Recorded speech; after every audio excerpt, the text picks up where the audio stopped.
चुके थे, ठीक उसी के जैसा ये है।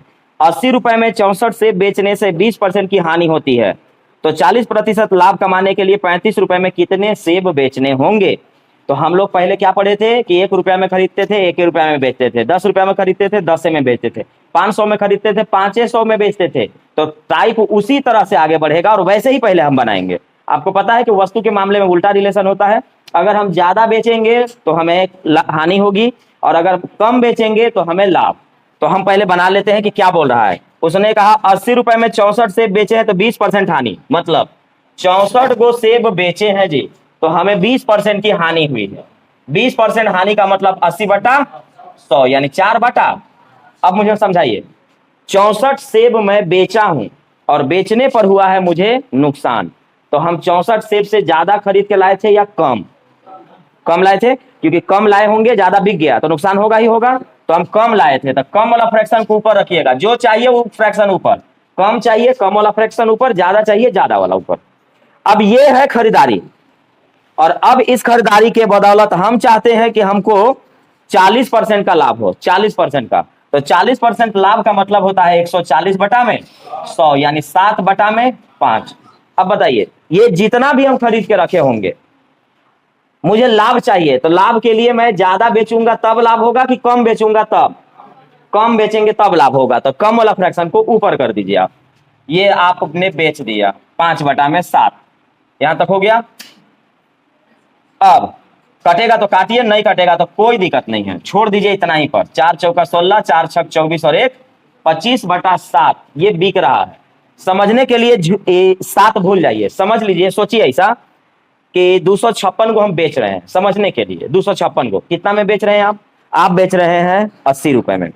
80 रुपए में 256 को, समझने के लिए बोल रहा हूं फिर से। ऐसे अगर आप लगभग काट पीट दीजिएगा तो आपका आ जाएगा 7 21 और 4 और 6 यानी 7 छक 42, लगभग 36 को मान के चलिए, लगभग मानिए कि 36-37 को है, ये 36-37 को है। अब अगर मैं ये बोलूं कि मैं 36 को बेच रहा हूं, मैं 36 को बेच रहा हूं 80 रुपया में, तो 35 रुपया में कै को बेचना होगा? तो हम बोलेंगे कि 80 रुपया में 36 गो, 80 रुपया में 36 गो, तो 1 रुपया में कै गो? तो 1 रुपया में 36/80, तो 1 रुपया में इतना, 1 रुपया में इतना। तो आपको चाहिए कितना में? 35 रुपया में। तो 35 रुपया में कितना गुना 35? 7 5 35, 5 से ये 16 बार में 16 गुने 16 256 ना। आपको क्या को बेचना होगा? 16 को बेचना होगा। अगर आप 16 को बेचेंगे, बंद करो, सब आता है ऐसे निकालते रहता है। 56 मतलब 16 हम बेचेंगे तो हमें 40% का लाभ होगा। अब इसमें ये क्या बोला था? तो इसका का नाम था अपना अनुसार। सुनिएगा कि मैं 80 रुपया में 64 सेब बेचा तो मुझे हो गया नुकसान। मैं कितना सेब बेचूं कि मुझे फायदा हो जाएगा? तो आपको मैंने कहा था कि यहां से जो हम लोग चलते हैं, इसका मतलब ये होता है कि जितना % आपको लाभ चाहिए ये ऑटोमेटिक बना के रख देता है। यानी आप 1 रुपया में बेचिएगा तो भी 40% का लाभ होगा, 50 रुपया में बेचिएगा, 500 में, 5000 में, 50,000 में, जितना मन उतना में बेचिएगा 40% लाभ होगा। ये फ्रैक्शन जो है ये ऑटोमेटिक बन के तैयार हो जाता है। अब एक बार फिर से देखिएगा, मैंने 80 रुपया में 64 से बेचा तो मुझे हुआ नुकसान। तो आपने कहा कि आप खरीदे कम होंगे, यानी 64 से कम खरीदे होंगे, आप 64 को बेच दिए तो आपको हो गया नुकसान। तो हम खरीदारी पर पहुंच गए, हमने कम वाला को ऊपर रख दिया। अब जो भी मैं खरीदा हूं, अगर मैं इससे ज्यादा बेचूंगा तो मुझे नुकसान होगा, और कम बेचूंगा तो मुझे फायदा होगा। क्यों? क्योंकि ये वस्तु है।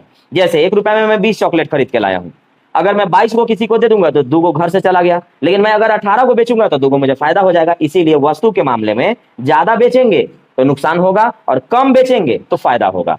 तो हमने कहा कि 64 को जब मैंने बेचा, अब 64 बेचा तो मुझे नुकसान हुआ, यानी खरीदे हम कम थे, तो कम वाला फ्रैक्शन के ऊपर ये खरीदारी पर आ गए। अब मुझे 40% लाभ चाहिए, तो 40% लाभ का मतलब 7/5। अब मैंने डिसाइड किया कि अगर मुझे लाभ चाहिए तो जितना भी खरीदारी है उससे मुझे कम बेचना होगा, कम वाला फ्रैक्शन को ऊपर रखे। काट पीट दिए तो लगभग मान लीजिए ना कि 37 को आया, लगभग बोल रहा हूं समझने के लिए।